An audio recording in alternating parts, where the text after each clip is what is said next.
Bismillahirrahmanirrahim. Assalamualaikum warahmatullahi wabarakatuh. Waalaikumsalam warahmatullahi wabarakatuh. Alhamdulillahilladzi farada 'alaina as-siyama wa ja'alahu hiran min sayyiati wal atham. Fa asyhadu an la ilaha illallah wahdahu dzul jalali wal kiram wa asyhadu anna Muhammadan abduhu wa rasuluhu sayyidul a'rabi wal a'jam. Allahumma salli wa sallim wa barik ala sayyidina Muhammad wa ala alihi wa sahbihi wa sallim wa ba'd. Alhamdulillahirrahmanirrahim, segala puji bagi Allah yang telah memberikan kita berbagai nikmat sehingga pada sore hari ini kita bisa sama-sama melaksanakan sebuah kegiatan yang insya Allah salah satu merupakan bagian dari ibadah kita kepada Allah Subhanahu wa taala dengan menunjukkan kebahagiaan ya dan pengagungan terhadap datangnya bulan suci yang mulia Syahrul Ramadan, bulan Ramadan yang insya Allah dengan izin Allah akan kita dapatkan atau akan kita temukan beberapa hari lagi. Ya. Di sini saya sebagai pembawa acara insya Allah pada program Tarhib Ramadan yang dilaksanakan oleh Pusdasi dengan tema adab dan amal harian di bulan Ramadan. Mengingat pentingnya tema ini, ya saya coba memberikan sebuah pendahuluan mungkin ya. Rasulullah SAW bersabda dalam sebuah hadisnya, ya, rogima anfu fulanin, ya, rogima anfu rojulin, celakalah laki-laki yang ada 3 hal. Salah satu diantaranya adalah dakhala Ramadan, wa akhraja minhu, walam yukfarulahu. Dia mendapati bulan Ramadan, tapi kemudian keluar darinya sedangkan dalam kondisi dirinya belum mendapatkan ampunan dari Allah Ta'ala. Begitu juga dalam hadis yang lain dari Abu Hurairah, Rasulullah SAW bersabda, rubba sha'imin laisa lahu bin siyamihi illa ju'i wa atas, wa rubba qa'imin laisa lahu yamihi illa sahar. Betapa banyak orang yang saum tidak mendapatkan apapun dari saumnya kecuali lapar dan dahaga. Begitu pula betapa banyak orang yang melakukan qiyamul lail tetapi tidak mendapatkan apapun dari qiyamnya kecuali hanya tidak tidur di malam hari.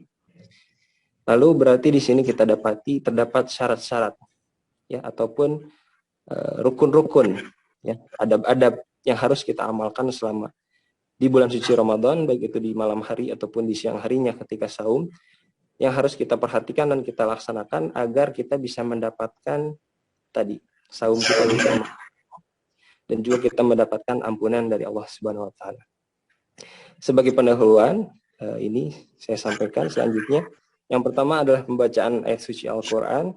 Insyaallah akan saya membacakan, kita sama-sama menyimak ya. Surat Al-Baqarah ayat 183 sampai dengan 186. Ya.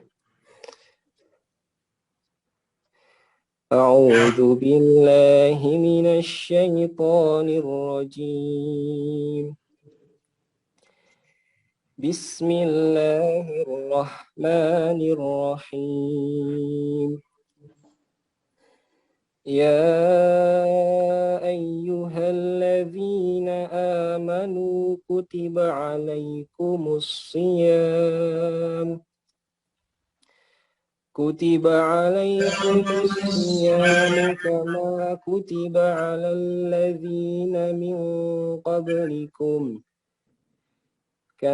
كتب على الذين من قبلكم لعلكم تتقون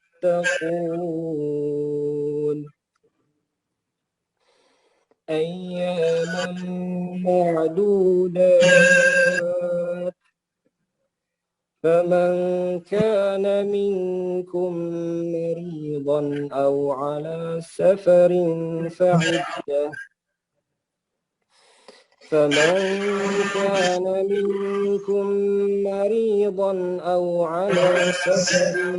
فعدة من أيام أخر وعلى الذين يطيقونه تطيقونه فدية طعام مسكين فمن تطوع خيرا فهو خير له وأن تصوموا خير لكم إن كنتم تعلمون شهر رمضان الذي أنزل فيه القرآن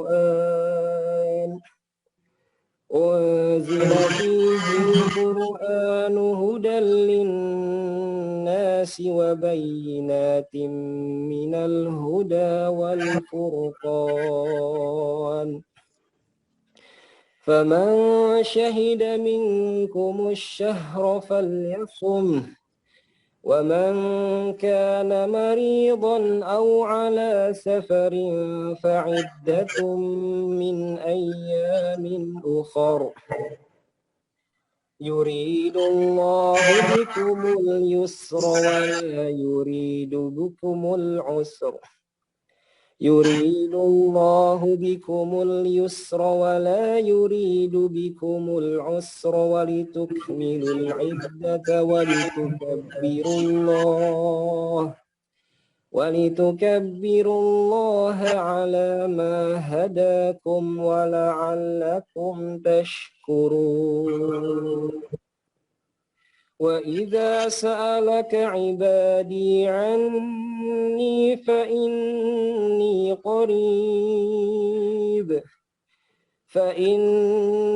قريب أجيب دعوة الداع إذا دعان فليستجيبوا لي وليؤمنوا بي لعلهم يرشدون صدق الله العظيم. Alhamdulillahirrahmanirrahim. Sedikit mungkin kita membacakan terjemahnya. Wahai orang-orang yang beriman, diwajibkan atas kamu berpuasa sebagaimana diwajibkan atas orang sebelum kamu agar kamu bertakwa. Yaitu beberapa hari yang tertentu, maka barang siapa di antara kamu sakit atau dalam perjalanan, maka wajib mengganti sebanyak hari yang ditinggalkannya pada hari yang lain. Dan bagi orang yang berat menjalankannya, wajib membayar fidyah, yaitu memberi makan seorang miskin. Tetapi barang siapa dengan kerelaan hati mengerjakan kebajikan, maka itu lebih baik baginya. Dan puasamu itu lebih baik bagimu jika kamu mengetahui. Bulan Ramadan adalah bulan yang di dalamnya diturunkan Al-Quran sebagai petunjuk bagi manusia dan penjelasan-penjelasan mengenai petunjuk itu dan pembeda. Karena itu barang siapa di antara kamu yang menyaksikan bulan Ramadan, maka berpuasalah. Dan barang siapa sakit atau dalam perjalanan, maka wajib menggantinya sebanyak hari yang ditinggalkannya pada hari-hari yang lain. Allah menghendaki kemudahan bagimu dan tidak menghendaki kesukaran bagimu. Hendaklah kamu mencukupkan bilangannya dan mengagungkan Allah atas petunjuknya yang diberikan kepadamu, agar kamu bersyukur. Dan apabila hamba-hambaku bertanya kepadamu, wahai Muhammad, tentang aku, maka sesungguhnya aku dekat. Aku kabulkan permohonan orang yang berdoa apabila dia berdoa kepadaku. Hendaklah mereka itu memenuhi perintahku dan beriman kepadaku agar mereka memperoleh kebenaran. Maha benar Allah yang Maha Agung. Alhamdulillahirabbil alamin. Untuk selanjutnya kita mari sama-sama langsung saja kita dengarkan pemaparan dan penjelasan yang akan disampaikan oleh Ketua Yayasan Pusdasi Indonesia, Ustadz Anugerah CMA pada beliau. Kami persilahkan, Ustadz. Syukron wa jazakallahu khairan, Ustadz Iqbal. Bismillahirrahmanirrahim. Assalamualaikum warahmatullahi wabarakatuh. Innal hamdalillah nahmaduhu wa nasta'inuhu wa nastaghfiruh wa na'udzu billahi min sururi anfusina wa min sayyiati a'malina may yahdihillahu fala mudilla lahu wa may yudlil fala hadiyalah. Asyhadu an la ilaha illallah wahdahu la syarikalah wa asyhadu anna Muhammadan abduhu wa rasuluh. Allahumma sholli ala Muhammad wa ala alihi wa sahbihi ajma'in, amma ba'du. Pertama-tama dan yang paling utama, marilah kita sebagai hambanya yang merasakan begitu banyak ya, nikmat dan kasih sayang Allah Subhanahu wa taala yang tercurah dan limpah kepada kita ya, untuk terus ya mengucapkan rasa syukur kita ya sebagai suatu pengungkapan apa yang ada dalam hati kita ya. Suatu pengakuan ya bahwa sungguh ya tidak terhitung nikmat yang telah Allah curahkan kepada kita semua. Terutama atas nikmat yang tiada tergantikan ya, bahkan dengan dunia dan isinya, yaitu nikmat iman dan Islam yang tiada lain. Hanya karena iman dan Islam yang ada di dalam diri kita ya, yang ditanamkan oleh Allah ke dalam kolbu-kolbu kita, sehingga kita pada hari ini dapat berkumpul bersama dalam satu majelis ilmu yang kita senantiasa berharap pada Allah agar majelis ilmu ini adalah menjadi majelis ilmu yang Allah turunkan ya sakinah ke dalamnya ya, rahmat, berkah, ilmu dan hikmah, dan iman-iman kita dihidupkan. Salawat dan salam semoga senantiasa tercurah dan terlimpah pada uswah kita Nabiullah Muhammad Rasulullah Sallallahu Alaihi Wasallam, dan keluarganya, sahabat, tabiin, tabiut tabiin, ya, dan juga hamba-hambanya, ya, pengikutnya hingga akhir zaman. Yang dirahmati oleh Allah Subhanahu Wa Taala, para peserta Tarhib Ramadan Yayasan Pustasi Indonesia, insya Allah pada kesempatan ini saya akan menyampaikan ya satu kajian bersama ya, yang sebetulnya ini merupakan suatu bentuk murojaah ya, refresh lagi ya, penyegaran kepada kita kembali ya, dalam rangka mempersiapkan kembali ilmu kita ya, dalam menyambut suatu bulan yang sungguh ya kita nantikan dan kita selalu berdoa ya untuk dipertemukan oleh Allah dengan bulan ini. Karena itu ya izinkan saya menyampaikan ya bahan dari apa yang akan saya paparkan ya.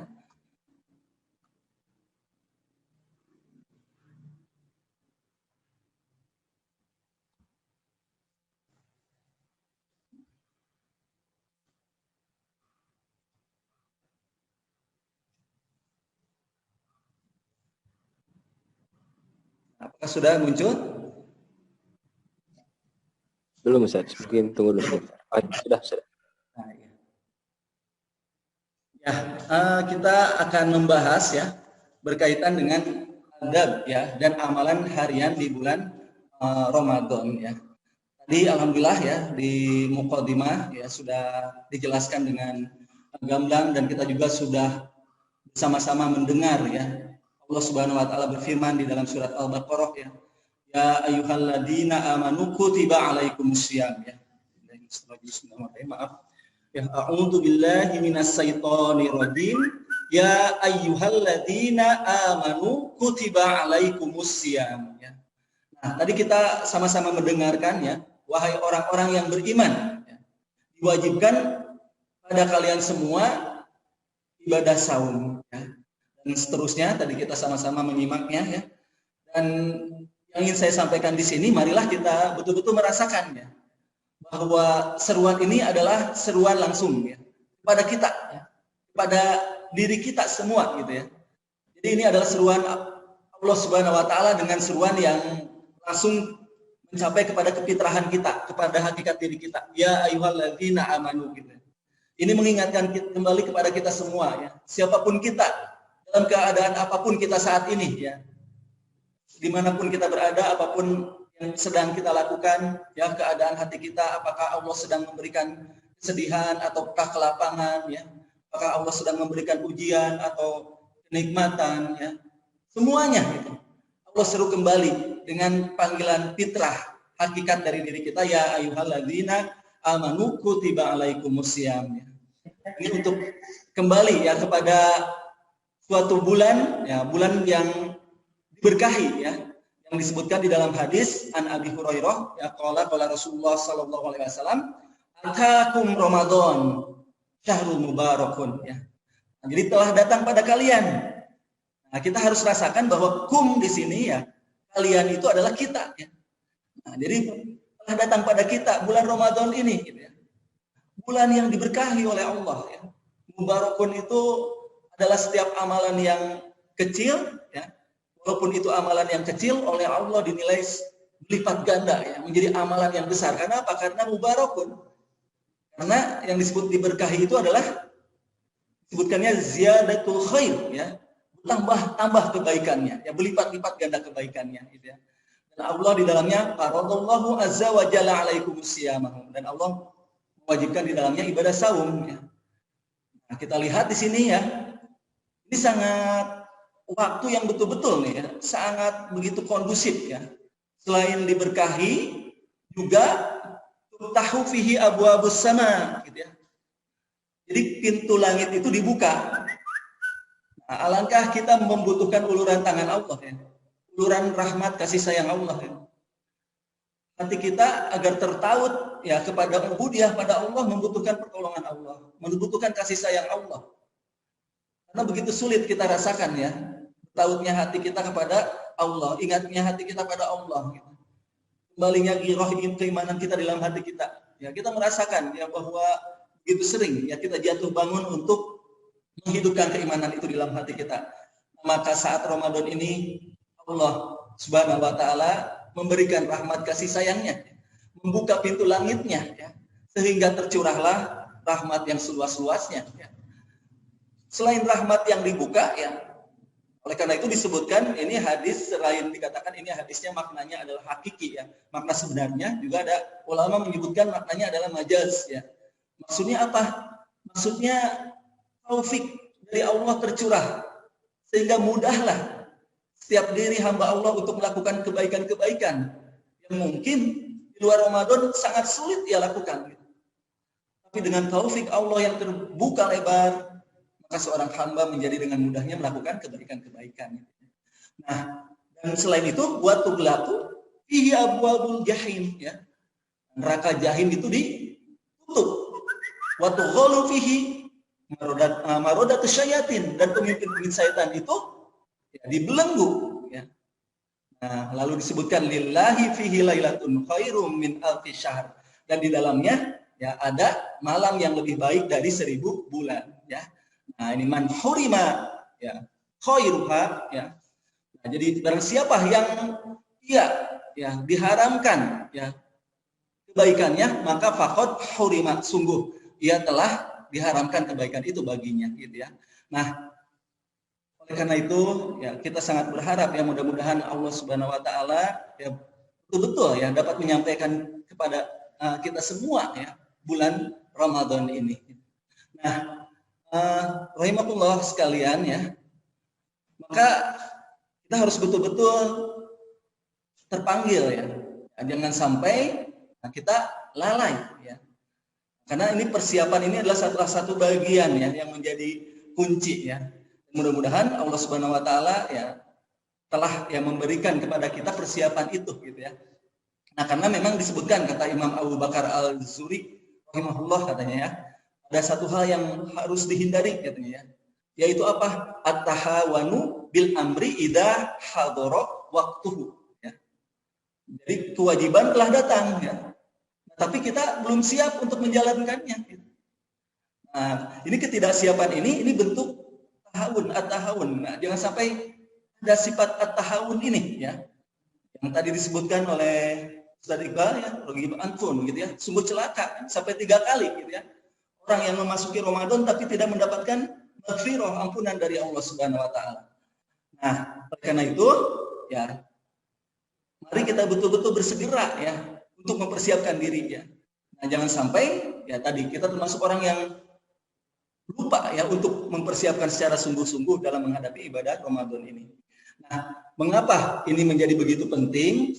Rahimahullah, ya, kita kan membutuhkan di riset kembali, ya. Maksudnya kayak kalau kita punya HP, ya, punya ataupun laptop atau apa, ya, alat-alat elektronik itu kadang-kadang kita memerlukan riset, ya. Riset itu kan kembali ke setelan pabrik, ya. Jadi karena misalnya HP kita sudah terlalu penuh, yang tidak bermanfaat bagi sistem, gitu ya, yang memberatkan sistem, ya, yang akhirnya banyak hal tidak berguna, maka kadang-kadang, ya, harus diset ulang, gitu ya.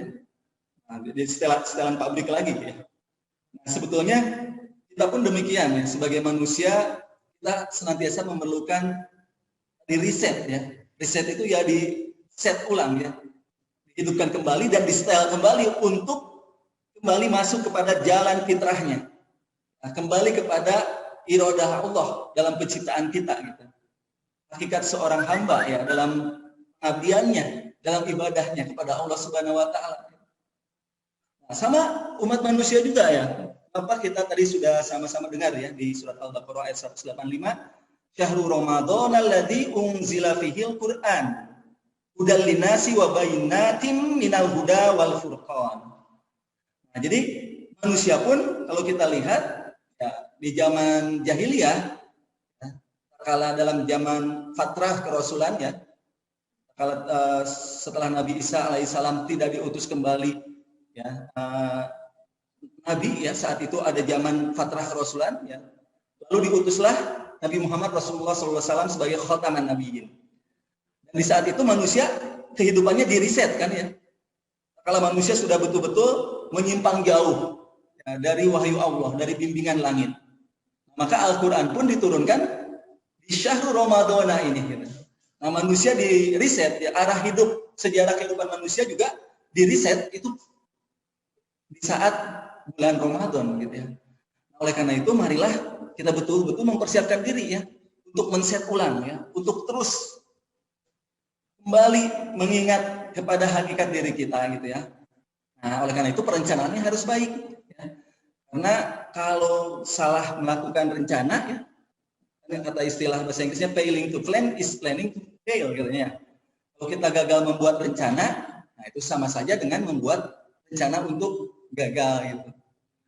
Nah, detik-detik di bulan Ramadan ini sangat bermakna ya bagi kita gitu ya. Waktu-waktunya sangat berharga ya dibanding waktu-waktu yang lain di luar Ramadan. Oleh karena itu kita tidak boleh ya kehilangan momen ya, untuk memperbaiki diri ya, untuk meriset ya kemudian ibadah kita pada Allah Subhanahu wa taala. Nah, oleh karena itu mudah-mudahan ya materi kita pada hari ini ya, ini adalah suatu bagaimana adab dan amalan yaumian ya, harian yang perlu kita ingat kembali gitu ya. Yang harus kita rancang ya dalam sehari itu apa saja ya. Nah, karena ternyata kalau kita hitung-hitung, coba hitung ya 24 jam. Nah, ini waktu ini cukup luang gitu ya bagi kita kalau kita hitung-hitung kembali ya dengan suatu perencanaan yang baik ya. Oleh karena itu nanti akan kita lihat ya bagaimana Rasulullah SAW ya telah mengajarkan kita ya bagaimana mengisi hari-hari ya dengan amalan dan adab ya harian ini. Insya Allah akan saya sampaikan pada kesempatan ini gitu ya. Nah, sebelum masuk ke sana kita harus memahami ya.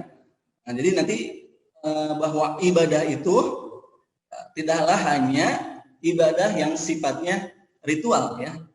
Ibadah maghlub atau ibadah ritual ya. Karena di dalam Al-Qur'an di surat Az-Zariyat Allah Subhanahu wa taala berfirman, "Wa ma khalaqtul jinna wal insa illa liya'budun." Ya. Dan aku tidak menciptakan jin dan manusia melainkan supaya mereka beribadah ya kepadaku. Nah, artinya sebetulnya ya seluruh kehidupan kita itu harus merupakan rangkaian ibadah.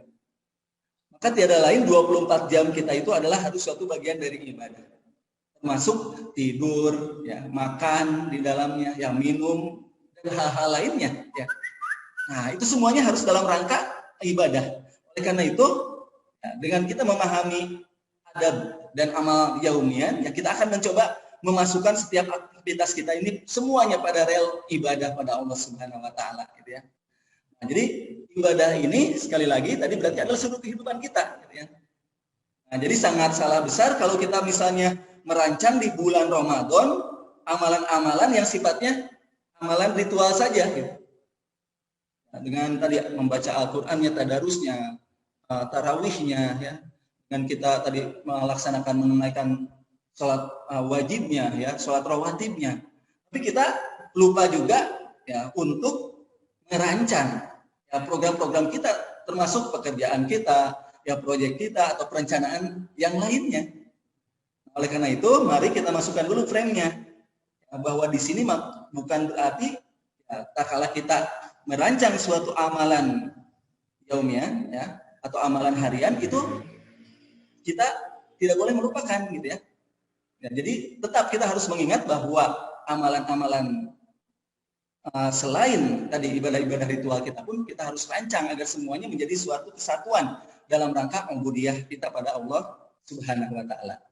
Nah, kita juga harus memahami ya, jadi kalau kita lihat makna ibadah, ibadah itu tidak hanya sifatnya yang bersifat kalau disebutkan di sini amal al-dhahirah ya.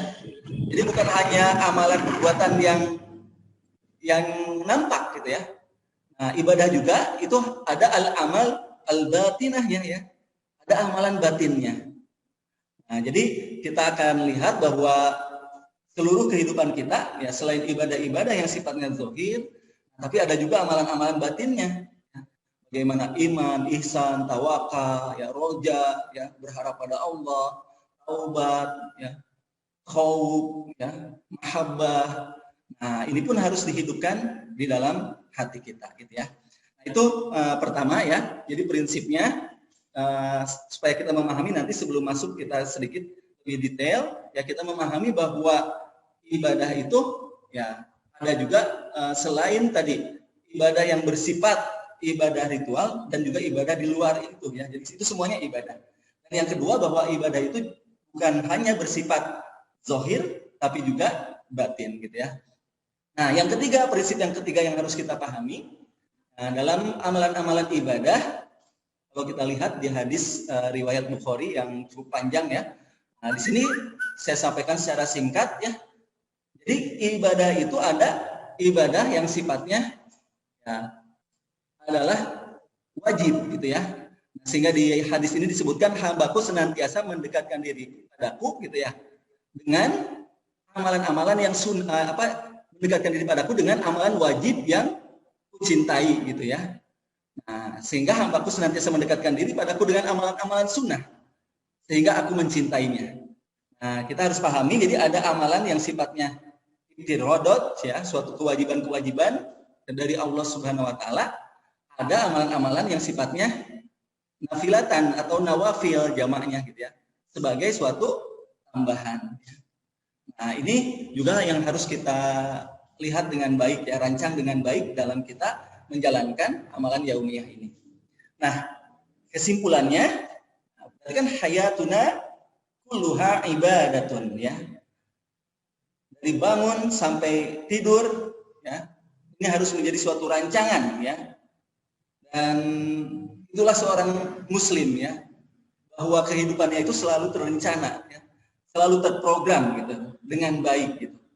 Nah, apalagi di bulan Ramadan ini ya. Nah, pertama kita mulai ya dari kita bagi dulu nih ya, untuk sebelum masuk ke rancangan kita pada adab dan amalan yaumian, kita bagi dulu bahwa di dalam Al-Qur'an, nah ini ada waktu siang dan malam ya.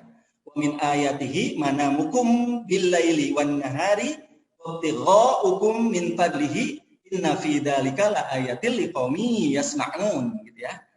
Nah, di antara tanda kekuasaannya itu adalah tidurmu di waktu malam dan siang hari serta usahamu mencari sebagian dari karunia-Nya. Sesungguhnya pada yang demikian itu benar-benar terdapat tanda-tanda bagi kaum yang mendengarkannya ya, gitu ya. Nah, ini ada tidurmu di waktu malam dan siang hari ya, serta usahamu. Nah, ini ada usaha ya. Kita lihat juga di ayat 73 dari surat Al-Qasas ya. Wa min rahmatihi ja'ala lakumul laila wan nahara litaskunu fihi wa litabtaghu min fadlihi wa la'allakum tashkurun. Dan karena rahmatnya dia jadikan ya untukmu malam dan siang. Gitu ya. Jadi ada malam dan siang supaya apa? Supaya kamu beristirahat. Nah, ini kita pertama bagi dua ya, ternyata ada memang tadi ya, malam ini adalah istirahat ya, ada fitrahnya ya, dan pada malam itu dan supaya kamu mencari sebagian dari karunia-Nya.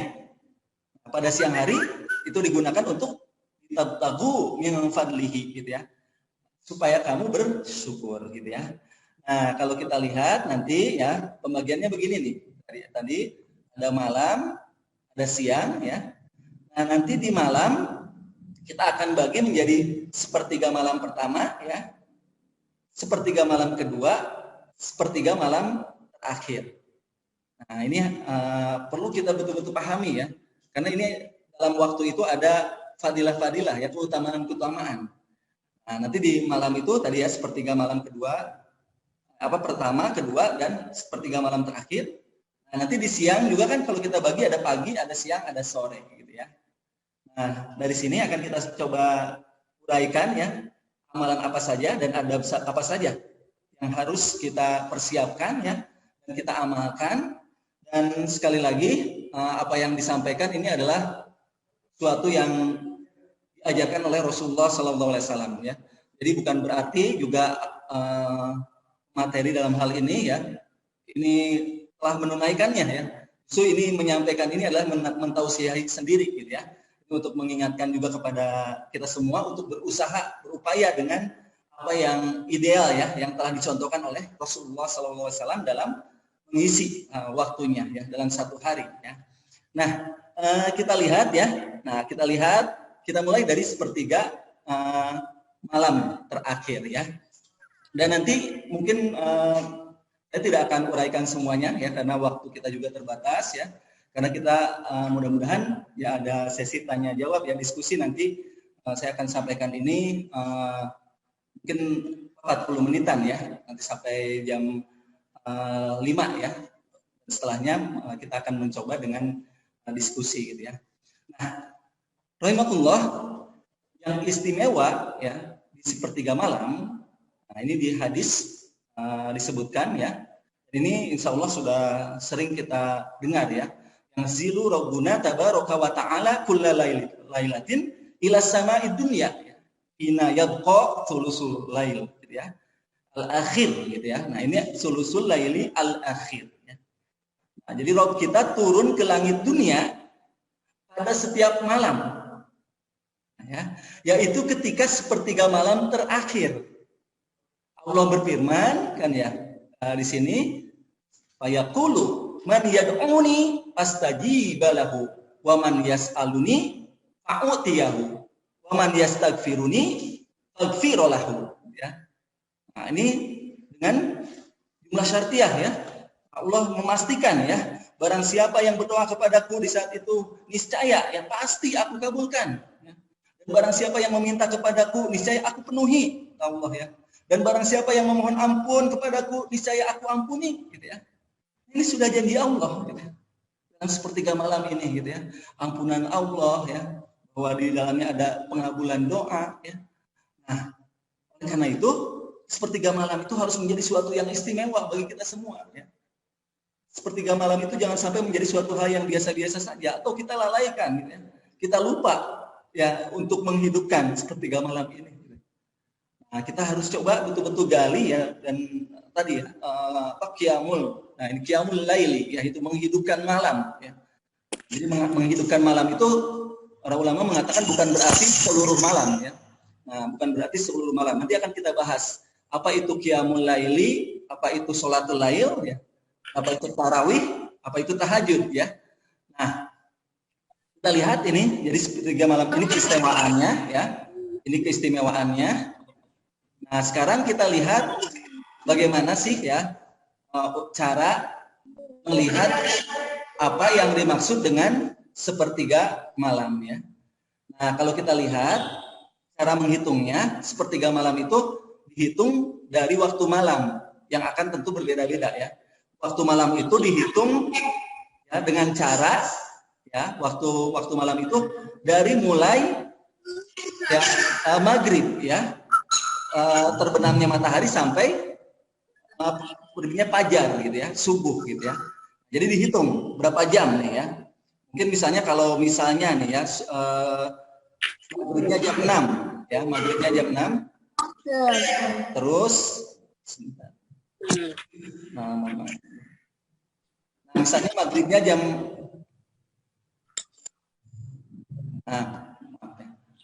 misalnya maghribnya jam 6 gitu ya.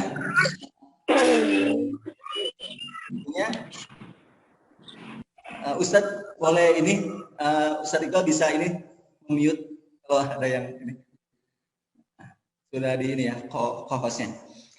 Nah, jadi kalau kita lihat, nah ini pembagiannya ya. Kalau ini misalnya 7:30 ya, ini menggunakan 7:30. Jadi kurangi itu, misalnya kalau jam 6 maghribnya, jam 5 subuhnya, jadi hitung sekitar 11 ya, 11 jam. Nah dibagi 3 misalnya ya. Nah mungkin sekitar misalnya 3 jam setengah misalnya ya. Nah 3 jam setengah, 3 jam setengah itu sepertiga malam pertama, sepertiga malam kedua, sepertiga malam terakhir. Jadi yang dimaksud dengan sepertiga malam terakhir itu, nah ini ya, kita lihat misalnya kira-kira kalau kita hitung misalnya 1:30 ya, itu akan berlainan nanti ya, dengan dilihat dari waktu maghrib dan subuhnya ya. Nah ini sepertiga malam ya.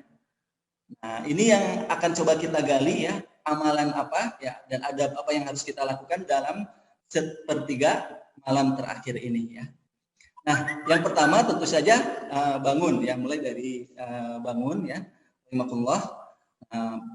Kalau kita lihat bagaimana Rasulullah SAW bangunnya ya, Rasulullah SAW itu ada di hadis ya dari Aisyah radhiyallahu anha. Karena yanamu awwalal laili wa yaqumu akhirahu wa yusolli ya, gitu ya. Gitu ya. Jadi Rasulullah SAW itu tidur pada awal malam. Nah, jadi kita lihat ya, ini yang harus kita betul-betul programkan ya, jangan sampai ya, tadi tidur kita itu di akhir malam gitu ya.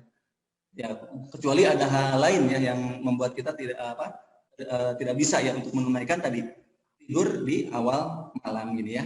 Dan bangun pada akhir malam, lalu sholat gitu ya.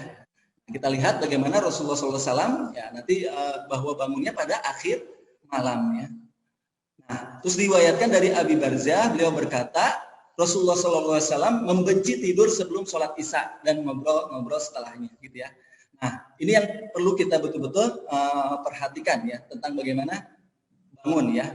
Dan tak kala bangun, Rasulullah SAW itu mengusap bekas tidurnya di wajah, gitu ya. Jadi di hadis disebutkan Rasulullah SAW itu ida ya, intasofal lailu istaiqadha. Rasulullah SAW itu ya itu adalah fajalasa yasmahun nauma an wajihi biyadihi gitu ya. Nah, Rasulullah itu ketika masuk pertengahan malam Rasulullah SAW bangun. Nah, nanti Rasulullah kita ketahui ada di pertengahan malam ya, sepertiga malam ya, nanti ada di awal dalam melakukan sholat ya. Nah, di sini disebutkan beliau duduk lalu mengusap bekas kantuknya yang ada di wajahnya dengan tangannya. Kita lihat Rasulullah mengajarkan tak kala kita bangun berdoa ya. Yang ini insya Allah ya sudah kita hafal semua ya. Alhamdulillahilladzi ahyana ba'da ma amatana ya wa ilaihin nusyur gitu ya. Nah, kita lihat di sini ya bahwa ini ada tak kala bangun ya. Dan di hadis lain ini dalam hadis riwayat Ahmad Rasulullah SAW juga ya, beliau duduk lalu mengusap bekas kantuk yang ada di wajahnya dengan tangannya. Kemudian beliau membaca 10 ayat terakhir surat Al-Imran ya. Nah, ini di hadis riwayat Bukhari juga disebutkan ya. Nah, jadi 390 ya. Inna fi khalqis samawati wal ard wa ikhtilafil laili wan nahari la ayatil liulil albab. Nah, itu berarti Al-Imran itu sampai 200 gitu ya. Nah, itu 10 ayat terakhir. Ya. Nah, kita lihat berikutnya Rasulullah SAW juga ya, melakukan tadi siwak ya. Nabi SAW apabila bangun malam, beliau membersihkan mulutnya dengan bersiwak. Nah ini penting kita lakukan ya, walaupun mungkin sekarang ya dengan tadi gosok gigi gitu ya. Nah, tapi bila kita mengikuti Rasulullah SAW, baiknya kita juga berupaya ya dengan bersiwak ini ya. Nah, bagaimana salah satu fadilahnya ya, hikmahnya, mengapa kita kala bangun sepertiga malam itu melakukan siwak, itu disebutkan di dalam hadis riwayat Al-Baihaqi ya. Disebutkan sesungguhnya seorang hamba ketika hendak mendirikan sholat, datanglah malaikat padanya ya. Kemudian malaikat itu berdiri di belakangnya mendengarkan bacaan Al-Qur'annya. Coba kita harus betul-betul rasakan gitu ya, kehadirannya dan mendengarkan bacaan Al-Qur'annya. Dan semakin mendekat padanya ya. Tidaklah dia berhenti dan mendekat sampai dia meletakkan mulutnya pada mulut hamba tadi. tidaklah hamba tersebut membaca suatu ayat kecuali ayat tersebut masuk ke perut malaikat itu. Ya. Nah, rahimahullah. Nah, maka ya, betul-betul kita harus rasakan ya saat-saat terindah kita bersama Allah ya dalam tadi warattilil Quran tartila ya, bacaan-bacaan Quran kita ya. Dan itu dilakukan dengan apa? Dengan kita membersihkan mulut kita ya dengan siwak ya. Nah, juga membersihkan hidung ya. Itu kan di dalam wudu juga ya. Disebutkan apabila kalian bangun tidur ya, maka bersihkanlah bagian dalam hidung 3 kali. Karena setan bermalam di rongga hidungnya gitu ya. Salah satunya dalam wudu juga ya, bagaimana kita melakukan istinsak dan istinsyar ya. Yang disunahkan kalau tidak dalam keadaan saum itu dengan kuat ya. Kita hisap oleh mulut dengan hidung itu dengan kuat ya. Nah, itu membersihkan hidung gitu ya. Mencuci kedua tangan 3 kali, jangan langsung masuk ya kepada bejana. Nah, ini pun sudah kita pahami ya, ini dalam hadis riwayat Bukhari ya. Apabila kalian bangun tidur, maka janganlah dia mencelupkan tangannya ke dalam wadah langsung ya, sebelum dia mencucinya 3 kali ya. Karena apa? Karena dia tidak mengetahui di mana tangannya semalam berada.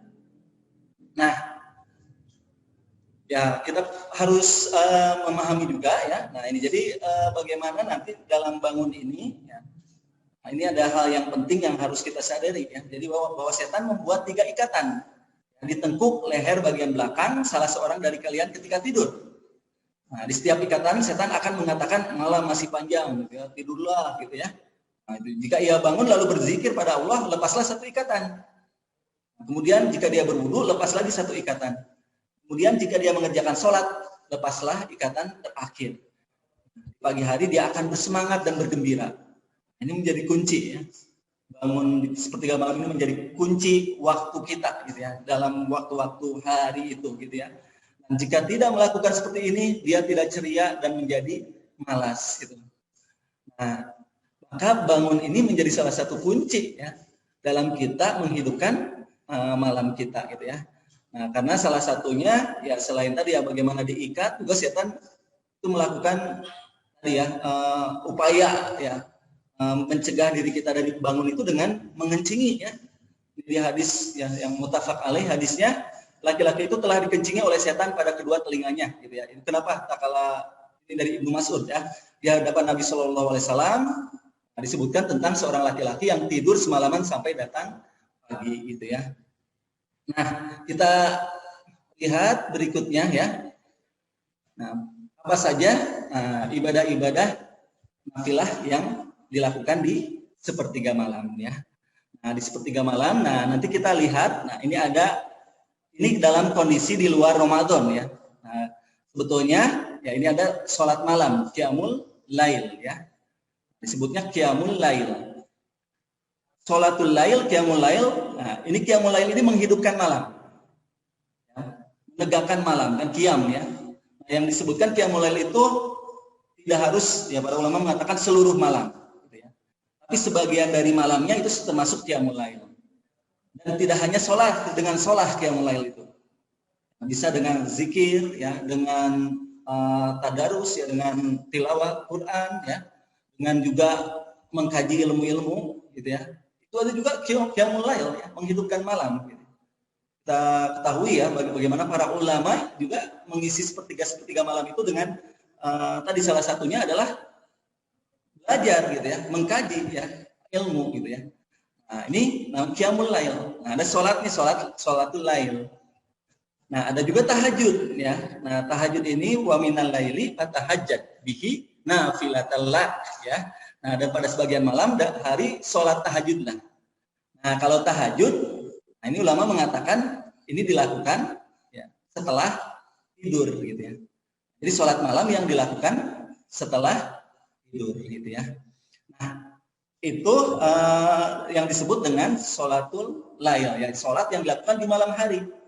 Jadi bisa dilakukan tahajud tadi ya, tahajud ya setelah tidur. Nah, bisa juga sebetulnya yaitu setelah sholat isya ya, nanti akan kita bahas ya. Jadi di sepertiga awal setelah sholat isya ya, di awal malam atau di pertengahan nanti kita di tengah ya di 2/3. Nah, nanti kita akan lihat ya. Nah, ini yang disebut dengan tahajud dan tadi sholat lail gitu ya. Nah, inilah jadi karakteristik ya seorang yang beriman pada Allah ya. Yang tata jafa junubuhum anil madoji ya.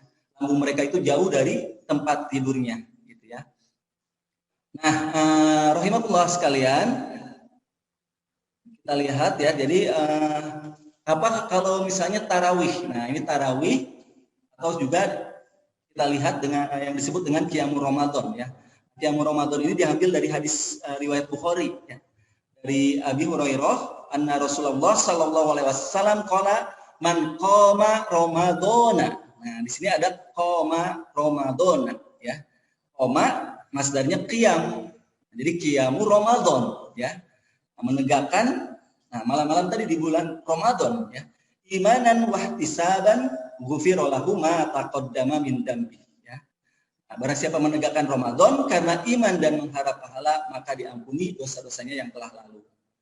Jadi kalau kita lihat ya, tarawih ya, itu adalah sholat malam ya, sholat lail yang bisa jadi sholat itu dilakukan setelah tidur atau sebelum gitu. Nah, itu adalah semuanya adalah dalam suatu disebut dengan sholat lail gitu. Dalam Ramadan disebutnya tarawih ya. Jamak dari tarwiyah yang artinya istirahat gitu ya. Nah, jadi karena dilakukan dengan rileks gitu ya, dengan rehat gitu ya, dengan tenang, dengan betul-betul tumaninah. Gitu. Nah, ini jadi tarawih ya. Nah, kalau kita lihat bagaimana di tarawih ini ya, di hadis riwayat Ahmad ya, hadis yang panjang ya. Ini Abu Dzar berkata, kami melaksanakan saum Ramadan bersama Rasulullah SAW. Dan selama 1 bulan beliau tidak sholat malam bersama kami, kecuali ketika masuk malam ke-24. Nah, kita lihat ya, beliau melaksanakan sholat malam bersama kami hingga hampir berlalu sepertiga malam. Nah, jadi ternyata kalau kita lihat ya itu sholatnya sampai hingga dia berlalu sepertiga malam ya. Jadi sangat lama dan ini di akhir-akhir gitu kan ya, sampai hampir akhir gitu, sepertiga malam. Mungkin kalau sekarang tadi jam sekitar 3 jam ya di maghrib gitu ya, itu di 3 jam setengahnya gitu ya. Nah, itu sampai sepertiga malam hampir berlalu ya. Nah, pada malam berikutnya beliau tidak melaksanakan sholat bersama kami. Namun pada malam ke-26 beliau melaksanakan sholat malam bersama kami hingga hampir melewati separuh malam. Nah, kalau ini hampir melewati separuh malam. Ya, kalau tadi kita lihat bagaimana kesungguhan. Ya, jadi sholat tarawih itu sebetulnya itu, gitu ya. Pada saat dilakukan oleh Rasulullah SAW dan sahabatnya. Nah, Abu Dzar berkata, aku bertanya, wahai Rasulullah, sekiranya engkau tetap sholat malam bersama kami hingga sisa Ramadan selesai. Beliau menjawab, tidak. Sesungguhnya apabila seorang melaksanakan sholat malam bersama imam hingga selesai, maka akan dicatat baginya sholat 1 malam penuh. Ya. Nah, pada malam berikutnya beliau tidak melaksanakan sholat bersama kami, namun pada malam ke-28-nya Rasulullah SAW mengumpulkan keluarganya. Ya, dan orang-orang pun ikut berkumpul. Kemudian Rasulullah SAW melaksanakan sholat malam bersama kami, ya, sehingga kami hampir tidak mendapatkan al-falah. Nah, Zubair bin Nufair berkata, aku bertanya apa yang dimaksud al-falah? Dia menjawab waktu sahur. Ya. Nah, bagaimana itu kesungguhan Rasulullah SAW ya, dan sahabat menunaikan sholat tarawih ini, gitu ya. Nah, jadi kalau kita lihat Nabi SAW biasa tidur di awal malam, lalu beliau bangun di akhir malam, kemudian beliau melaksanakan sholat, lalu beliau kembali lagi ke tempat tidurnya. Nah, ya, jadi sampai tadi kembali lagi ke tempat tidurnya, jika terdengar suara muazin, barulah beliau bangun kembali.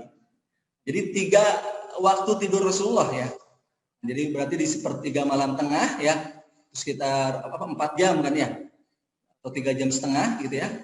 Nah, terus setelah itu setelah sholat lail tadi ya, melaksanakan sholat, Rasulullah tidur kembali sampai dengan suara muazin gitu ya. Nah, kita lihat itu tidur Rasulullah yang kedua. Dan tidur Rasulullah yang ketiga adalah saat siang hari ya, qailullah, yang disebut dengan qailullah. Itu tidurnya sedikit gitu ya. Nah, itulah kita lihat ya bagaimana amalan-amalan ya takala bangun dan bagaimana kita menunaikan sholat malam tadi ya. Nah, nanti ini sholat malamnya mungkin nanti kita didiskusi saja, yang mudah-mudahan ada hal yang bisa diperdalam ya. Nah, sekarang masuk ke bagaimana masuk waktu ya. Sepertiga malam ini kita akan menunaikan sahur ya. Nah, yang perlu kita perhatikan, nah ini kan ada 2 rukun saum ya yang harus diingat. Yang pertama niat, nah yang kedua adalah imsaknya ya, menahan diri. Nah, kita akan coba lihat yang pertama tentang niat ini. Nah, ini hal yang penting ya, berkaitan dengan niat ya, karena ada istilah dalam kita melakukan amal-amal dalam saum itu dengan yang disebut dengan tabyid an-niyah, ya, membermalamkan niat gitu ya. Nah, jadi bedanya saum wajib dengan sunnah ya, niatnya saum wajib itu harus dilakukan tadi ya pada malam ya. Nah, jadi sebelum fajar terbit, nah itu harus ada niat ya, tabyid an-niyah ya. Ini hadisnya hadis nomor 656 ya di Bulughul Maram Ibnu Hajar ya, membawakan hadis ya, hadis ini dari Hafsah. Rasulullah SAW bersabda, barang siapa yang tidak berniat di malam hari sebelum fajar, maka tidak ada saum untuknya. Nah, ya, di hadis lain juga disebutkan, ya, barang siapa yang tidak berniat sebelum fajar subuh, maka saumnya tidak sah. Nah, oleh karena itu tabyid an-niyah ini sangat penting. Jadi kita harus betul-betul ya menyadari ya tentang niat ini gitu ya. Dan nanti kita akan lihat berkaitan dengan niat, kalau di mazhab Imam Syafi'i, memang niat itu dikatakan qasdus syai'i ya, muqtarinan bi fi'lihi gitu ya. Jadi bermaksud untuk suatu hal disertai dengan perbuatannya. Jadi itu muqtarinan tuh ya. Niat itu muqtarinan dengan perbuatannya gitu ya. Nah, Imam An-Nawawi mengatakan sesungguhnya niat dengan hati tanpa lisan sudah cukup. Ya. Nah, ya niat dalam hati tanpa lisan itu sudah cukup. Nah, namun akan kita lihat ya. Jadi tentang bahwa niat itu di dalam hati ya, dan itu wajib, itu ulama sepakat gitu ya. Hanya nanti niat itu dengan hati dan tidak diisyaratkan mengucapkannya. Tetapi mengucapkan niat itu disunahkan. Nah, jadi yang menjadi perbedaan pendapat itu adalah bagaimana talafuz niat. Ya, apakah lafaz niat ini mustahab, disukai atau makruh gitu ya. Sebagian ulama berpendapat itu adalah sesuatu yang disukai gitu ya. Karena dikatakan Imam Syafi'i ya, yang disampaikan oleh Imam Nawawi, tempat niat itu adalah hati dan tidak diisyaratkan diucapkan dengan lidah dan tidak cukup dengan dengan niat hati. Namun dianjurkan ya atau disukai untuk melafazkan gitu dengan lidah bersamaan dengan niat di hati. Nah, jadi ada itu disukai gitu ya. Nah, jadi bukan berarti juga tak kala itu tidak dilafazkan itu menjadi tidak sah ya. Nah, ini yang penting dari bab niat ini adalah bagaimana kita harus betul-betul mengikhlaskan ya. Kita betul-betul harus meneguhkan ya ibadah saum Ramadan kita ini ya. Semata-mata imanan ya, wahtisaban ya. Karena keimanan dan berharap ridwan Allah Subhanahu wa taala. Nah, dan itu bisa terlihat dengan bagaimana kita menunaikan ibadah sahur. Mohon maaf sebentar.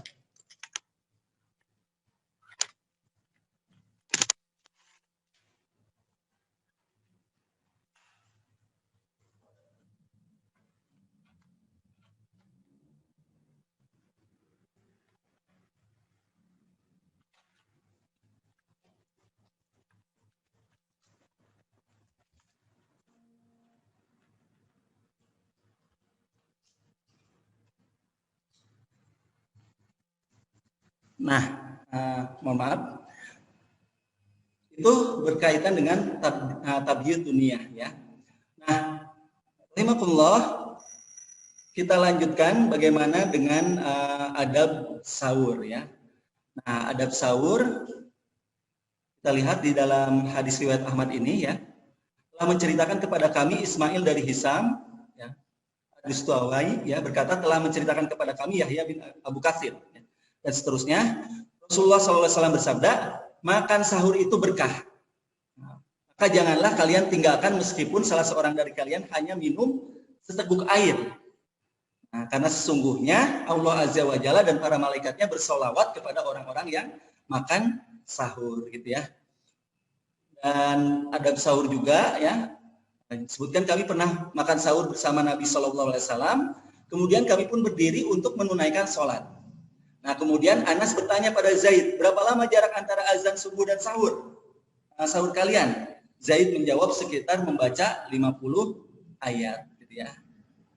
Nah, jadi kalau kita lihat di hadis lainnya, Bilal biasa mengumandangkan azan di malam hari. Makan dan minumlah sampai kalian mendengar azan Ibnu Ummil Maktum. Nah, dari sini kita lihat ya sebetulnya batasnya adalah azan Ibnu Ummil Maktum, ya, fajar sodik, ya, masuk waktunya subuh gitu. Nah, hanya nanti kenapa ada imsak? Imsak itu ada makna imsak secara syar'i ya, yaitu saum itu sendiri ya, yang diniatkan memang untuk menjalankan ibadah saum. Yang mulainya jelas ya, sejak mulai terbitnya fajar gitu ya, waktu subuh. Nah, ada imsak yang dimaksudkan diikhtiyati ya, untuk kehati-hatian. Jadi itu istilahnya bukan imsak untuk saum ya, karena imsak dalam saum itu dimulainya sejak subuh. Nah, kalau ada istilah imsak sekarang ya itu biasa imsak secara lugawi, secara bahasa yang dimaksudkan diniatkan ya dalam rangka kehati-hatian ya, dengan melihat juga bagaimana kebiasaan ya Rasulullah SAW yang disebutkan dalam hadis di atas ya 50 atau 60 ayat. Nah, makanya sekarang biasanya 10 atau 15 menit ya.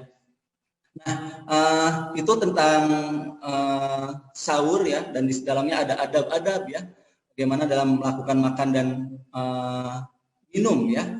Nah, kita berusaha agar betul-betul nih mencontoh ya dari apa yang disunahkan oleh Rasulullah SAW ya, mengucapkan tasmiyahnya ya, makan dengan tangannya kanannya ya, terus tidak makan yang di hadapan orang lain ketika makan dalam satu nampan ya, itu adab-adabnya. Makan dari sisi luar pinggir dulu ya, tidak dari tengah ya. Terus tidak makan dalam keadaan bersandar. Nah, ini penting juga dipahami ya. Adapun saya tidak suka makan sambil bersandar kata Rasulullah SAW ya. Nah, terus juga kita lihat, nah ini hadisnya ya, tidak menjelek-jelekan makanan yang tidak disukai gitu ya. Nah, terus disunahkan juga, ya ini adab makan itu makan secara bersama-sama. Nah, jadi kalau keluarga ya, ini baiknya makannya berkumpul dan bersama-sama. Di hadis disebutkan, wahai Rasulullah, sesungguhnya kami makan dan tidak merasa kenyang. Beliau bersabda, kemungkinan kalian makan sendiri-sendiri.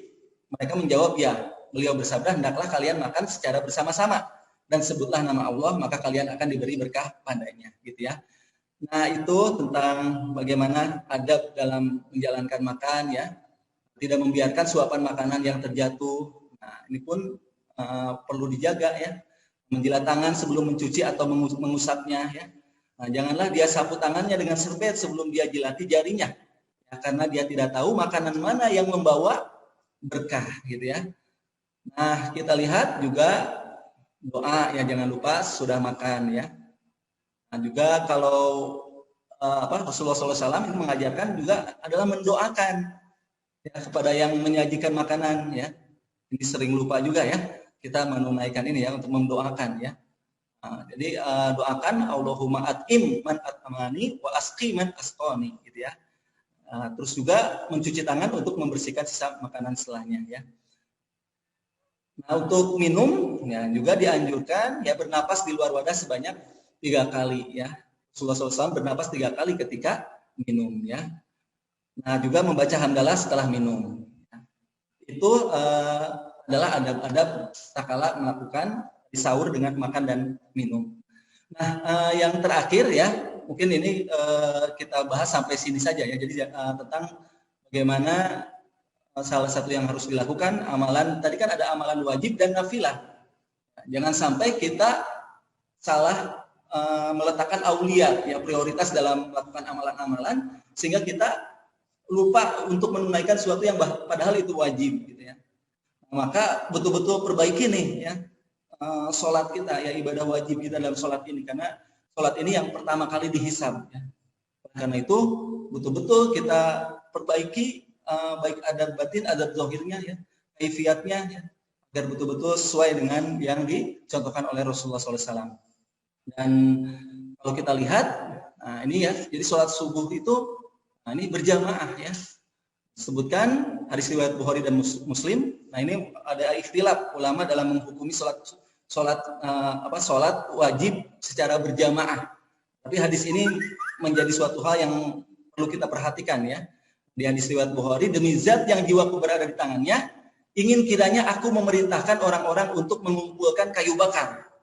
Nah, kemudian aku perintahkan mereka untuk menegakkan sholat yang telah dikumandangkan azannya.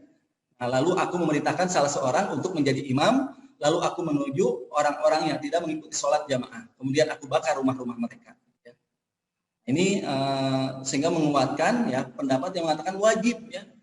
Nah, karena apa? Karena disebutkan juga ini dari di hadis lain ya, Abu Hurairah.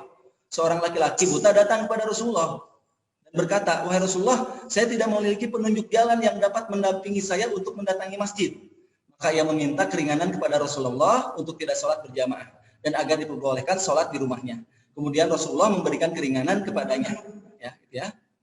Namun ketika laki-laki itu hendak beranjak, Rasulullah memanggilnya lagi dan bertanya, apakah kamu mendengar azan? Ia menjawab, ya Rasulullah bersabda, ya Rasulullah. Nah, lalu Rasulullah bersabda, penuhilah ya seruan azan itu gitu ya. Tidak jadi ya keringanannya gitu ya. Karena apa? Karena mendengar azannya. Nah, oleh karena itu kita harus ya programkan dengan baik ya. Nah, ini dari sholat berjamaah ini ya. Nah, juga hati-hati ya bahwa sholat subuh ini memiliki banyak keutamaan ya, fadilah ya. Jadi disebutkan di hadis riwayat Muslim, barang siapa yang sholat subuh maka ia berada dalam jaminan Allah. Oleh karena itu janganlah menyakiti orang yang sholat subuh tanpa jalan yang benar. Jika tidak, Allah akan menyiksanya dengan menelungkupkannya di atas wajahnya dalam neraka jahanam. Disebutkan juga barang siapa yang mengerjakan sholat berdain, yaitu sholat subuh dan asar, maka dia akan masuk surga. Disebutkan juga sesungguhnya sholat subuh itu disaksikan oleh malaikat. Ya. Nah, rahimahullah ya. Yang penting juga yang dilakukan ya amalan yang tidak boleh ya kita tinggalkan, ya kita sia-siakan dalam menunaikannya. Itu adalah sholat sunnah qabliyah subuh ya.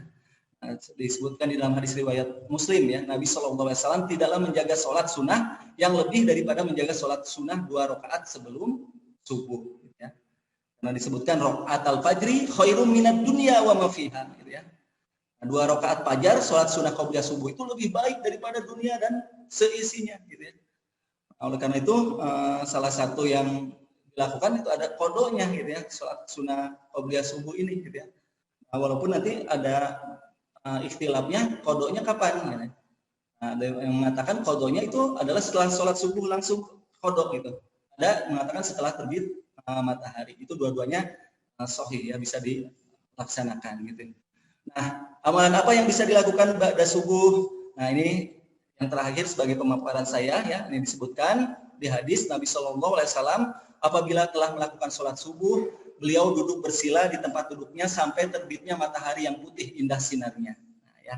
Ini ada yang disebut dengan sholat isyraq ya. Nah, jadi disunahkan bagi yang melaksanakan sholat subuh berjamaah untuk duduk di tempat hingga matahari meninggi, lalu melaksanakan sholat duha di awal waktu yang disebut dengan sholat isyraq ya. Ini dari Abu Umamah ya. Rasulullah SAW bersabda, barang siapa yang mengerjakan sholat subuh dengan berjamaah di masjid, lalu dia tetap berdiam di masjid sampai melaksanakan sholat sunnah duha, ya, subah ad-duha, maka ia seperti mendapat pahala orang yang berhaji atau berumrah secara sempurna. Ya, demikian ya, insya Allah ya cukup yang saya sampaikan dengan sampai amalan ba'da subuh ya. Dan nanti ada lain ya, ini nanti insya Allah akan kita sharekan ya berkaitan dengan ini, ataupun nanti mudah-mudahan dengan diskusi ya kita akan sedikit juga terbahas ya dari amalan-amalan ataupun adab-adab lain selama di bulan Ramadan. Ya, demikian Ustadz Iqbal yang bisa saya sampaikan. Wallahu a'lam bimuradihi. Saya serahkan kembali kepada Ustadz Iqbal ya untuk memimpin diskusinya ya mudah-mudahan. Ya silakan Ustadz. Jazakallah khairan katsiran atas yang telah menyampaikan materinya. Saya coba mungkin menyampaikan poin-poin tadi ya sebagai ringkasan dari yang sudah disampaikan. Di antaranya adalah bagaimana keutamaan bulan suci Ramadan itu dan pentingnya mempersiapkannya. Karena di antara ciri orang yang tidak mempersiapkan itu dia tidak siap menjalankan kewajiban tersebut. Dan itu merupakan suatu sikap meremehkan yang sebenarnya sangat tidak baik ya. Dan nanti akan menyebabkan lemah untuk melaksanakan ibadah. Juga tentang bagaimana Ramadan itu sebagai momen kita mereset ulang ya, untuk kembali kepada fitrah.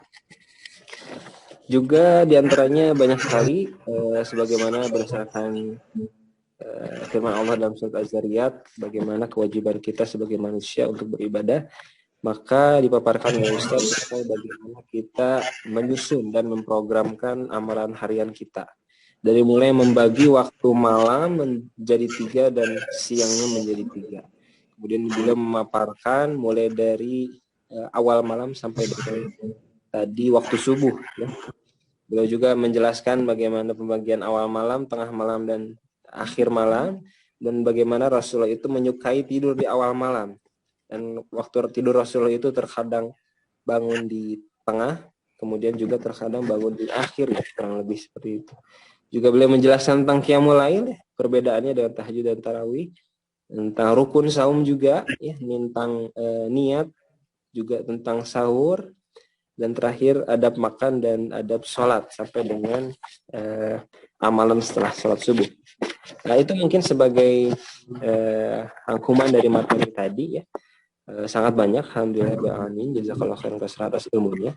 Saya persilahkan kepada para penyimak, pendengar yang ingin menyampaikan ataupun mendiskusikan materi yang telah disampaikan tadi. Sambil menunggu pertanyaan dari yang lain, Ustaz, mungkin saya ingin membuka dengan sebuah pertanyaan. Boleh ya Ustaz ya? Mudah-mudahan bisa menjawab. Jadi Ustaz, ini khusus di bulan Ramadan kan tadi Ustaz sudah menjelaskan tentang qiyamul lail ya. Tentang Rasulullah itu menyukai tidur setelah Isya ya. Tetapi di waktu Ramadan itu kan kita punya tarawih ya, dan itu biasanya dilaksanakan setelah Isya ya. Dan kita melihat ada orang yang lebih suka tarawih dan meninggalkan nanti tahajud di sepertiga malam, ada yang justru meninggalkan tarawih dan lebih suka bangun di sepertiga malam terakhir. Tapi ada juga yang keduanya gitu ya. Seperti di masjid-masjid di Indonesia dan sebagian juga dan banyak di Mesir gitu ya. Ada 2 jamaah ya, jamaah tarawih dan jamaah qiyamul lail. Nah, itu bagaimana Ustaz? Jika khususnya bagi yang misalkan aduh saya nggak mampu dua-duanya, salah satu aja. Apakah tarawih atau tahajud gitu di akhir sepertiga malam Ustaz? Ya. Ya. Syukran wa jazakallahu khairan Ustaz Iqbal ya. Nah, ini pertanyaan untuk ini ya, untuk sebetulnya Ustaz Iqbal udah tahu jawabannya. Hanya untuk ini ya, menyampaikan kepada yang lain juga ya, punya. Ya. Jadi ya, rahimahullah, ini penting ya kita pahami ya. Nah, tentang bagaimana misalnya tadi pembagian sholat gitu ya, ada tahajud ya, ada tarawih tadi. Bagaimana nih kalau misalnya sudah tarawih gitu kan ya, padahal di sepertiga malam itu tadi ada waktu-waktu yang utama gitu, kita ingin sholat lagi gitu ya, sedangkan sholat tarawih yang dilakukan sekarang itu tidak pada waktu sepertiga malam terakhir tadi gitu. Nah, nanti memang kalau kita lihat ya, sebagian ada yang melihat dari riwayat hadis riwayat yang dari apa yang diriwayatkan yang dari Aisyah ya, yang mengatakan bahwa Rasulullah SAW tidak pernah sholat malam lebih gitu kan ya, dari 11 rakaat dengan 443 ya di hadis Aisyah ini ya. Nah, ini ada sebagian mengatakan bahwa itu adalah sebuah pembatasan gitu. Ya, jadi itu sebagai batasan dari jumlah rakaat sholat malam. Nah, sehingga tidak lebih Rasulullah dari 11 rakaat katanya. Nah, tapi kalau kita lihat ya, pendapat yang lebih kuat itu ternyata kalau kita lihat pertama ya di hadis sahih, hadis riwayat Bukhari dijelaskan ya bagaimana Umar bin Khattab radhiyallahu an yang menjalankan sholat dengan 23 rakaat ya. Dan kalau kita lihat di para ulama-ulama juga ya, itu ternyata tidak 11 rakaat gitu ya, tapi melebihkan ya. Nah, kita banyak lihat ya bagaimana para ulama juga menunaikan ternyata tidak menjadi batas 11 rakaat ini gitu. Nah, itu ya pendapat yang lebih rajih ya. Nah, sehingga 11 rakaat ini tidak menjadi batas. Nah, jadi kalau kita sudah menunaikan sholat tarawih, Kalau kita ingin melakukan lagi sholat tahajud, nah itu dipersilakan ya, dan bahkan itu qiyamul lail kita ya, dan kita menghidupkan sepertiga malam kita itu lebih akan memiliki makna yang lebih dalam gitu ya, bisa dibayar. Nah, itu juga yang lainnya ya, rahimahullah. Hanya nanti berkaitan dengan sholat witirnya ya. Nah, sholat witirnya. Nah, bagaimana sholat witirnya? Apakah kita nanti aja? Ada sebagian yang begitu kan ya? Nanti aja. Nah, kalau kita mengatakan nanti saja, itu di hadis yang panjang tadi ya. Juga ada hadis lain mengatakan barang siapa yang melakukannya bersama imam, maka ia sholat telah menunaikan malam penuh gitu. Malam penuh. Iya, maka sangat disayangkan kalau kita tinggalkan kan ya. Nah, bersama imam tadi ya. Jadi baiknya ikuti bersama imam ya. Nah, ada pun tahajudnya. Nah, ini ada dua pendapat memang ya. Dua pendapat tentang witir lagi atau tidaknya ya.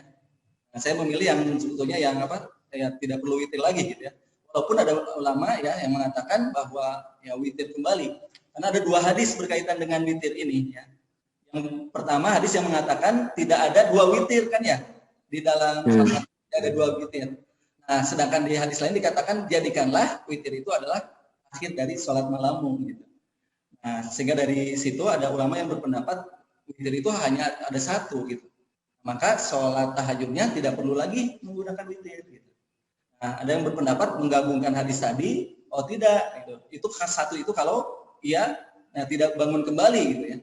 Nah, jadi di akhir malam itu maka boleh gitu ya melakukan lagi witir. Wallahu a'lam bimuradihi. Mungkin saat Jazakallah Ustaz. Ya. Tapi juga nanti mungkin menarik ini terkait dengan kita dengan kondisi pandemi kan ada batasan-batasan katanya di masjid itu tidak boleh dari 50%. Dan juga harus cepat katanya. Ini kan mengganggu kehusuan kita. Tapi selanjutnya ini saya persilahkan dulu ada yang sudah ngacung, Bapak Tris. Silahkan jika ingin bertanya. Assalamualaikum warahmatullahi wabarakatuh. Waalaikumsalam warahmatullahi wabarakatuh. Ibu ternyata ya, silahkan Ibu. Ustaz Iqbal atas waktu yang diberikan. Ustaz Anugrah, saya ingin menanyakan tentang ini, tentang persiapan Ramadan. Saya sudah berusaha mempersiapkan diri, tapi rasanya masih belum siap-siap juga gitu loh. Apakah ini masalahnya di mana gitu loh? Apakah di hati saya atau di mana gitu? Terima kasih Ustaz. Assalamualaikum. Waalaikumsalam warahmatullahi wabarakatuh. Ibu yang sudah menyampaikan pertanyaannya tadi.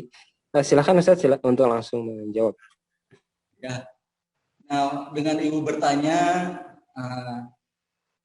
ya dengan apa? Kesedihan Ibu gitu ya, misalnya ya. Ibu merasa sedih nih. Aduh, saya kenapa nih hati merasa tidak terpanggil gitu ya. Maaf, Saudara. Nah, tak kala Ibu merasakan itu, sebetulnya itulah panggilan, Bu. Ya. Nah, kalau Ibu mengatakan kenapa saya tidak siap, kenapa saya, itu adalah panggilannya. Itu adalah berarti Allah telah menyadarkan kan ya pada Ibu gitu ya. Sehingga muncul dalam hati Ibu, kenapa saya belum siap. Sebetulnya itu jeritan seorang hamba ya dia. Nah, dan yakinlah ya bahwa Allah Subhanahu wa taala Maha luas rahmat dan rahimnya gitu ya. Rahmatnya maha luas gitu ya. Dan Allah sangat menghendaki ya kepada setiap hambanya untuk kembali kepada Allah Subhanahu wa taala. Maka rasakan bahwa setiap panggilan ya, makanya dipanggilnya ya ayyuhalladzina amanu gitu kan ya. Hai orang-orang yang beriman, rasakan itu panggilan kepada kita semua, kepada Ibu gitu ya. Dan kesadaran pertama adalah bagaimana merasakan tadi ya. Nah, dengan kesadaran itu sudah langkah pertama. Mungkin banyak yang masih menyadarinya pun belum gitu ya. Nah, langkah kedua, wasari'u ila magfiratin min rabbikum wa jannatin arduhas samawati wal ard iddat lil muttaqin. Nah, maka kita segera Allah dan kita yakin ya dengan pertolongan Allah, dengan kasih sayang Allah, ya, dengan kecintaan Allah, mudah bagi Allah untuk meluluhkan hati kita. Maka kita berdoa ya pada Allah Subhanahu wa taala ya, terus bermunajat berharap pada Allah ya, untuk diberikan taufik agar hati kita ya, betul-betul bersegera ya untuk mempersiapkan diri. Dan salah satunya, Bu, yang diajarkan oleh ulama kepada kita semua ya, salah satunya dalam zikir. Nah, jadi la tatruk adzikr, gitu kan. Janganlah kalian meninggalkan zikir walaupun hati kalian tidak hadir bersama Allah, gitu. Bisa dipahami ya. Jadi maksudnya apa? Kadang-kadang kita melakukan sesuatu tapi hati kita belum hadir. Nah, maka jangan tinggalkan ketidakhadiran kita bersama Allah itu amalan yang kita lakukan, gitu. Maka tetap ikhtiar ya, ikhtiar walaupun hati kita masih belum tadi hudur, mudah-mudahan dengan ikhtiar kita, dengan memaksakan diri kita ya, dengan tadi mulai melakukan hal-hal yang sebagai bentuk persiapan ya, amalan-amalannya, karena di bulan Sya'ban ini Rasulullah SAW meningkatkan amalan-amalan solehnya. Kita mulai Bu ya, dengan kemampuan kita untuk menunaikan amalan yang mudah-mudahan itu mendatangkan keridhaan Allah Subhanahu Wa Taala. Wallahu a'lam. Maka Ustaz Iqbal juga ditambahkan, Ustaz. Silakan. Ya, jazakallah Ustaz tadi penyampaiannya. Jadi rasa was-was itu sebenarnya bagian dari hidayah Allah berarti Ustaz ya. Itu lebih baik dibandingkan orang yang lempeng-lempeng aja gitu ya. Merasa sudah siap, justru jangan-jangan tak kabur nantinya ya. Nah, itu barakallah tadi. Ternyata juga yang tadi poin keduanya itu adalah bagaimana dengan kita berusaha berbanyak zikir saja meskipun hati kita belum bisa hadir. Itu menjadi pintu untuk datangnya tambahan hidayah Allah. Mungkin begitu saja saya coba simpulkan jawabannya. Silahkan selanjutnya yang lain boleh untuk jika ada pertanyaan, masih kita ada waktu beberapa menit lagi.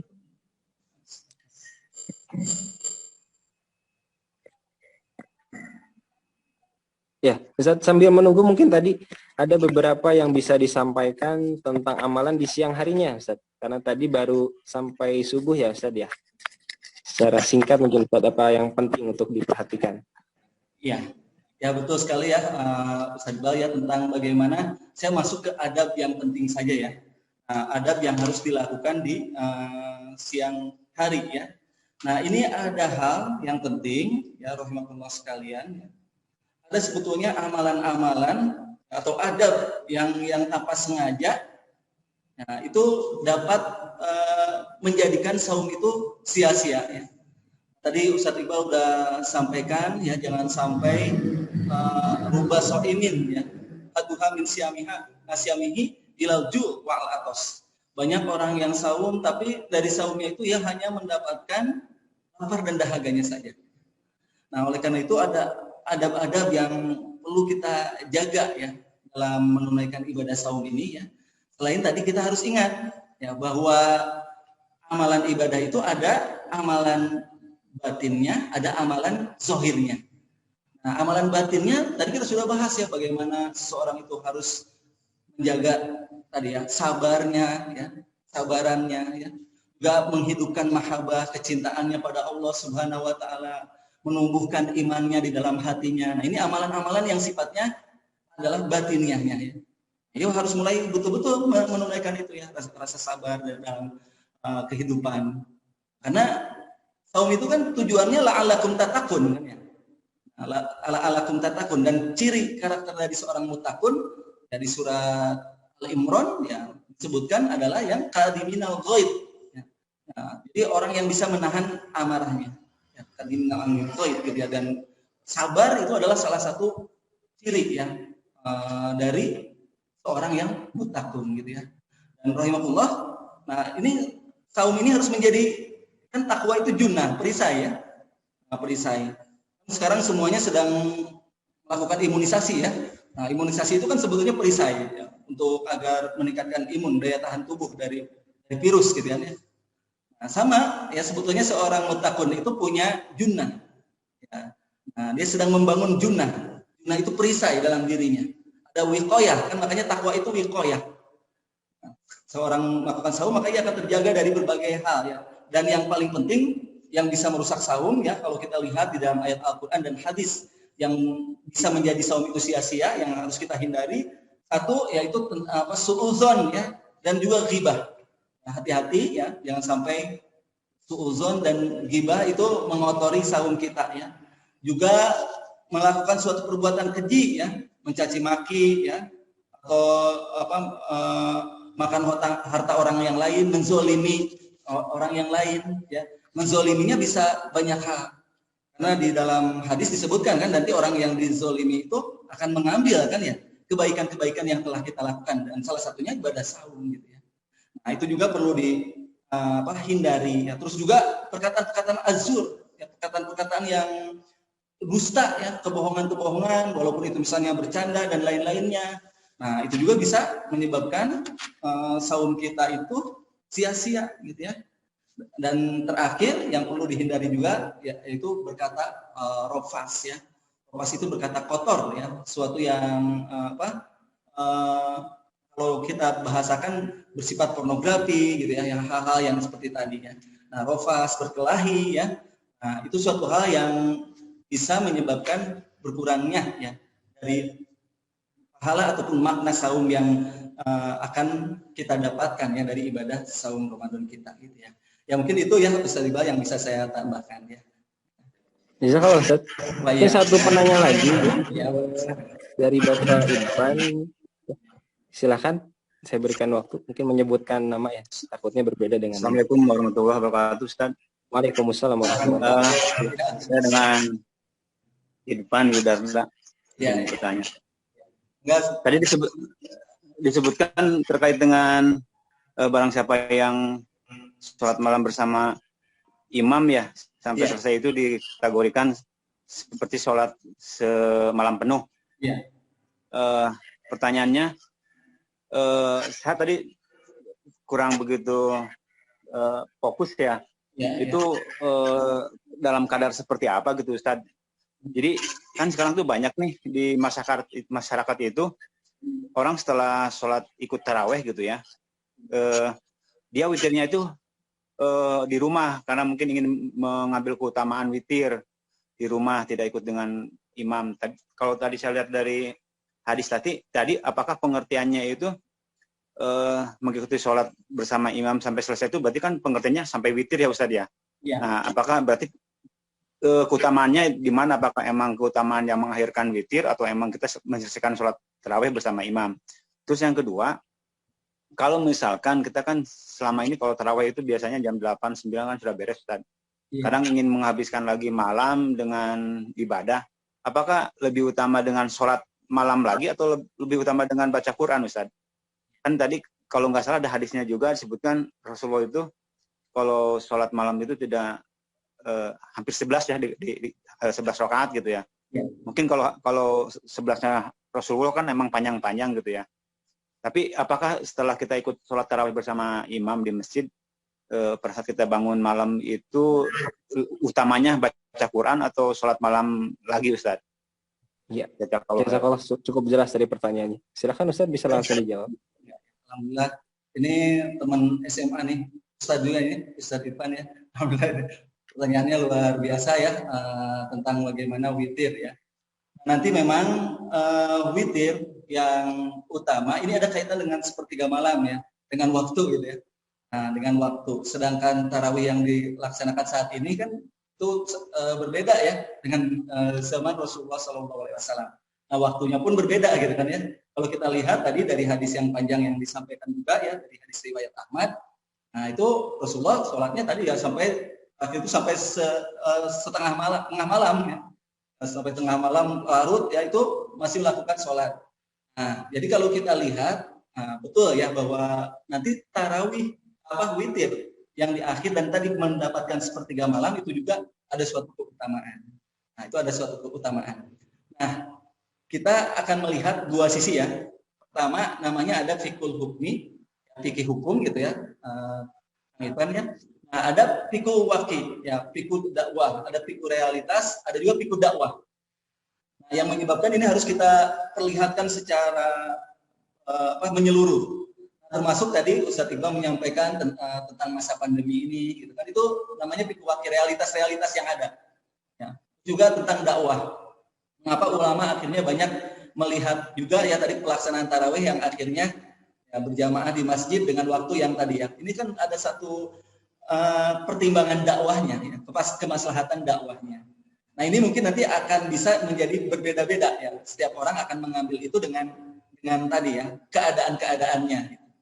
Nah betul bahwa di hadis ini Kadang seperti itu ya, ini ada keutamaan dan di sini pun ada keutamaan. Nah, maka nanti silakan memilihnya, mengambilnya.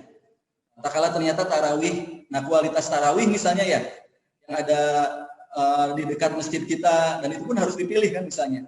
Ini bagaimana nih tarawihnya terasa, misalnya tadi cepat, apalagi dengan aturan tadi misalnya ya.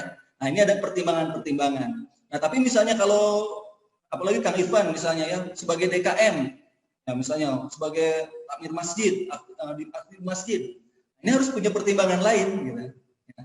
Harus melihat juga sisi-sisi yang lainnya, sehingga ya pada akhirnya mengambil tadi ya bahwa witir bersama imam ini yang diambil ya, dan ini hadisnya berapa banyak ya, jadi ini pun jelas ya sahih gitu ya.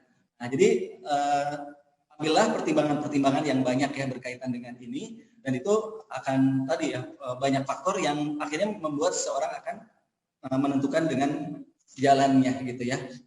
Nah, itu yang bisa saya masukkan ya, wallahu a'lam bimuradihi. Terus yang kedua, ya tadi apakah baiknya dengan tilawah ya, atau kembali tadi tahajud tadi ya. Karena berkaitan dengan hadis Aisyah tadi ya. Nah, ini pun salah satu bagian dari hasanah ya, ikhtilaf dalam menyikapi tadi ya, batasan ya. Nah, jadi kalau ada yang mengambil bahwa 11 ini adalah batas, itu pun khair ya. Nah, jadi udah saya akan mengambil ini bahwa Rasulullah tidak pernah lebih dari 11, akhirnya mengambil 11. Dan akhirnya pada malam harinya, karena qiyamul lail ini sekali lagi qiyam, nah, tidak hanya dengan sholat gitu ya. Qiyam ini tidak hanya dengan sholat ya. Jadi bisa dengan tadi betul ibadah lainnya ya, mengkaji yang dengan tilawah Al-Qur'an gitu ya. Dengan lebih memahami, itu pun khair ya. Dan jadi mohon maaf ya, saya selalu yang memberikan tadi ya alternatif yang ya insya Allah ya ini semua satu hasanah ya yang bisa kita ambil gitu ya. Itu Kang Irfan ya, mohon maaf bila ya jazakallah Ustaz. Intinya berarti kita memilih mana yang menurut kita lebih ini aja kalau Ustaz ya, lebih utama mungkin ya. Ya, dengan melihat berbagai hal tadi ya Kang Irfan ya. Ya, syukron Ustaz Aga. Waalaikumsalam warahmatullahi wabarakatuh.